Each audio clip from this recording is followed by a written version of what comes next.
পৃথিবী শেষ কথা নয়, মৃত্যু অবধারিত, মরা লাগবে না। এবার দেখেন আল্লাহ কি বলেন, আল্লাযী খালাকাল মাউতা ওয়াল হায়াতা লিয়াবলুয়াকুম আইয়ুকুম আহসানু আমালা। আল্লাহ পাক বলছেন আমি মৃত্যু আর জীবন সৃষ্টি করেছি। কেন করেছি লক্ষ্য করুন, লিয়াবলুয়াকুম, যাতে করে আমি তোমাদেরকে পরীক্ষা করে নিতে পারি। কি ব্যাপারে?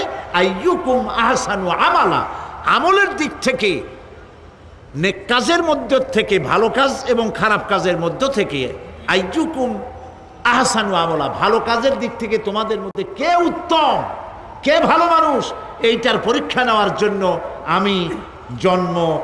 আমি মৃত্যু আর জন্মের সৃষ্টি করেছি।